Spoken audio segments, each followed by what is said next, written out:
दिनों छत्तीसगढ़ के पूर्व मुख्यमंत्री रमन सिंह ने छत्तीसगढ़ में कांग्रेस सरकार की नीतियों की आलोचना करते हुए एक न्यूज चैनल के कार्यक्रम में कहा था कि छत्तीसगढ़ में कांग्रेस की घोषणा पत्र बनाने वाले टीएस सिंहदेव को पार्टी नजरअंदाज कर रही है, जिसकी वजह से वो कह रहे हैं कि उन्हें पता नहीं कि वो चुनाव लड़ेंगे या नहीं। एक दूसरे सवाल के जवाब में उन्होंने कहा कि उनकी सिंहदेव से बातचीत होती है, लेकिन जब उनसे ये पूछा गया कि यदि सिंहदेव भाजपा में आते हैं तो क्या पार्टी उनका स्वागत करेगी, रमन सिंह ने इस सवाल के जवाब में कुछ न कहकर भी बहुत कुछ कह दिया था। उन्होंने कहा था कि कोई पार्टी छोड़ता है तब उस पर बात होती है, अभी वो कांग्रेस में है, मैं उन पर कुछ नहीं कहूंगा, सारी बातें सार्वजनिक करने की नहीं होती हैं, कुछ बातें बाद में सामने आती हैं। इधर डॉक्टर रमन सिंह का एक और बयान आया है और ये बयान सिंहदेव की उस बयान की प्रतिक्रिया के रूप में आया है जिसमें सिंहदेव ने साफ किया है कि वो भाजपा में नहीं जाएंगे क्योंकि वो उसकी फिलॉसफी में यकीन नहीं रखते और ये कि उनके जीवन की फिलॉसफी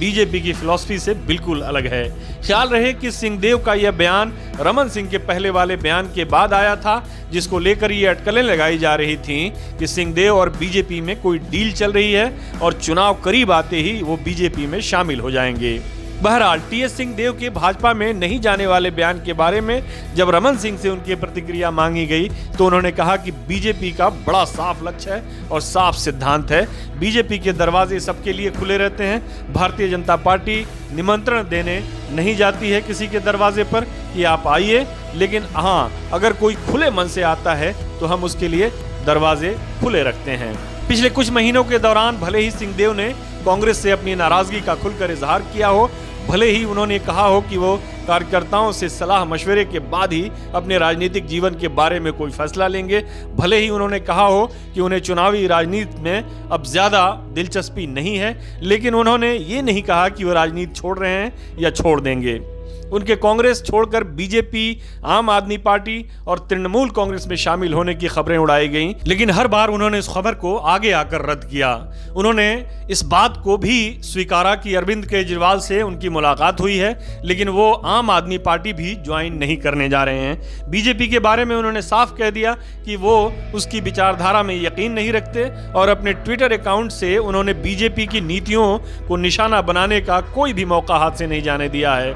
कांग्रेस से सिंहदेव की नाराजगी बज़ाहिर इस बात को लेकर है कि उन्हें वादे के मुताबिक मुख्यमंत्री नहीं बनाया गया, लेकिन बाद में उन्होंने खुद कहा कि जब 2018 में मुख्यमंत्री के नाम पर गतिरोध चल रहा था तो उस समय उनके साथ चरणदास महंत, ताम्रध्वज साहू और भूपेश बघेल कुर्सी की दौड़ में शामिल थे। उस गतिरोध को दूर करने के लिए 2 दिनों तक सभी नेताओं की सोनिया गांधी और राहुल गांधी से अलग अलग मुलाकातें हुई थी। यानी सिंहदेव खुद कह रहे हैं कि उनको या भूपेश बघेल को आमने सामने बिठाकर आधे समय तक मुख्यमंत्री बनाने की बात नहीं हुई थी। अपने दिल्ली के एक दौरे से लौटने के बाद सिंहदेव ने यह जरूर कहा था कि 2.5 साल के मुख्यमंत्री के फॉर्मूले को लेकर फैसला पार्टी नेतृत्व के पास सुरक्षित है और उचित समय पर उसे सार्वजनिक किया जाएगा, लेकिन बाद में पार्टी की ओर से कहा गया कि 2.5 साल के मुख्यमंत्री के फॉर्मूले पर कभी बात ही नहीं हुई थी। बहरहाल अब रही सिंहदेव के बीजेपी के खुले दरवाजे तक खुद को ले जाने की बात,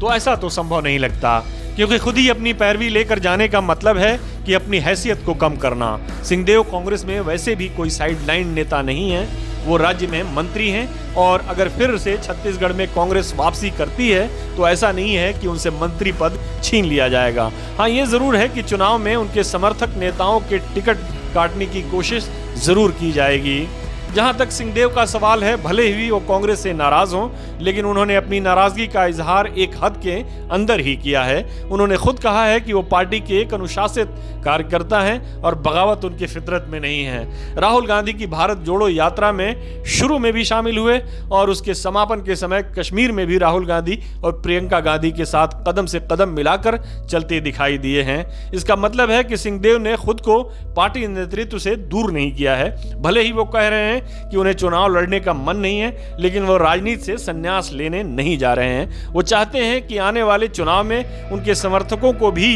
टिकट दिए जाएं। इस बात को बघेल खेमा भी समझता है और नहीं चाहता है कि सिंहदेव को ज्यादा से ज्यादा समर्थकों को टिकट मिल जाए। ये लड़ाई भी 2.5 साल के मुख्यमंत्री की लड़ाई की तरह काफी दिलचस्प होने वाली है। हमारे साथ जुड़ने के लिए आपका शुक्रिया। हमारा वीडियो पसंद आए तो इसे लाइक करें, हमारे चैनल को सब्सक्राइब करें और कमेंट बॉक्स में जाकर अपनी राय जरूर दें।